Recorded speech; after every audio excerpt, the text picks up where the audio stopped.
Welcome to Grade 5, Term 3, Unit 3 Supplementary Reader.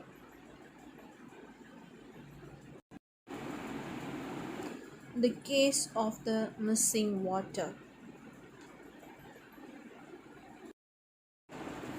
The tank in Divya's village was almost dry. Ammachi began to pray for rain.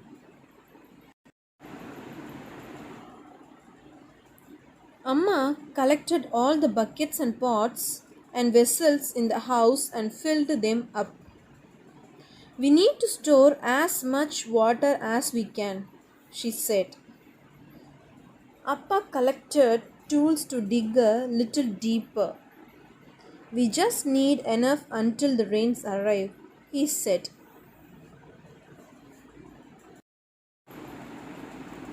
Divya got out her notebook and pencil.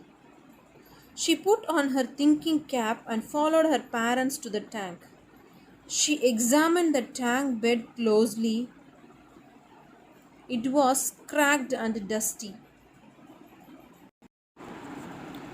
So, see, she examined the tank bed closely. It was cracked and dusty. Divya wondered, where did the water in the tank go? Did it run away? Was it stolen?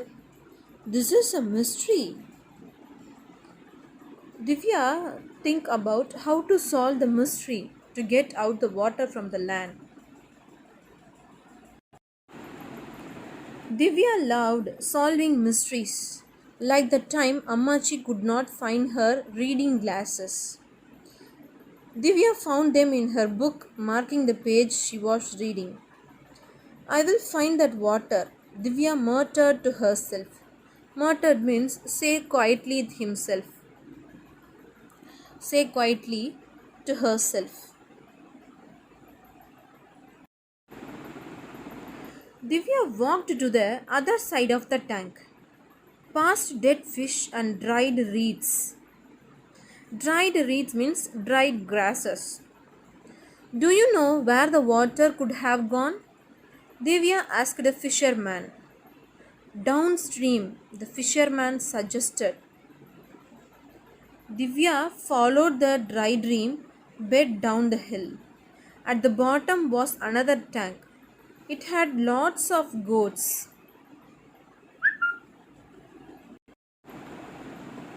It had lots of goats, but no water. Divya asked the goat herd, do you know where the water might be? Upstream, the goat herd suggested. That where I came from, Divya said. No water there. Further up then, the goat herd said, that's where your water comes from. Divya climbed up to the tank, then she climbed up some more to a tank further up the hill. There was no water, no birds, there was only one person there. Rani, I can't find any water. Any idea where it's gone? Divya called to her. She knew Rani from school. Yes, Rani is Divya's school friend. Downstream, Rani called back. Divya was suddenly angry. She stomped her feet. No, she shouted. It's not. I have searched and searched. It's not upstream or downstream. Got it? Because Divya searched everywhere. There is no water, there is no birds, only dry land.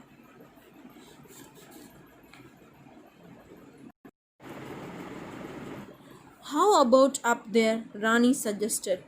Divya and Rani looked up at the sky. The sun glared back at them. Everything was white, hot, and dusty. No, they agreed together. No water there. Divya collapsed into the boat with Rani and gnawed on a lotus stem. She was hot and tired. Manju's parents left the village, Divya said. They went to the city where they have water. Maybe we should all go. You go, Rani snapped. No one asked you to be here. Fine, Divya said, and she stomped back home. But it wasn't fine. There was still no water, still no rain. The next day, Divya brushed her teeth with muddy tank water in a tiny glass. Too, she spat. In school, the class was half empty.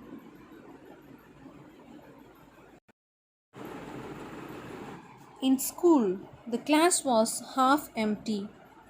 More families had left the area. She missed all her friends.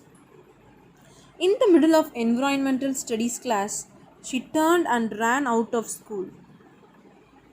She ran and ran until she was panting. She finally sat at the side of the road. I have to find the water, she huffed.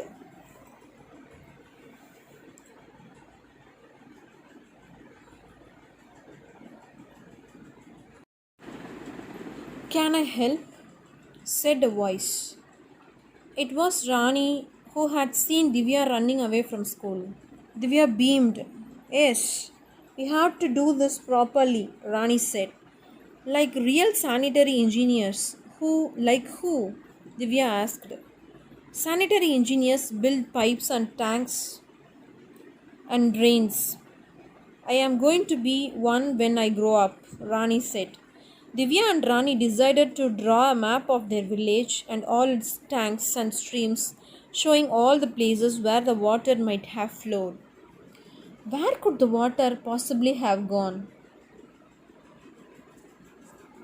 So they start to solve the mystery of the case, the missing water. This is the end of the first session. Thanks for listening. Thank you, children.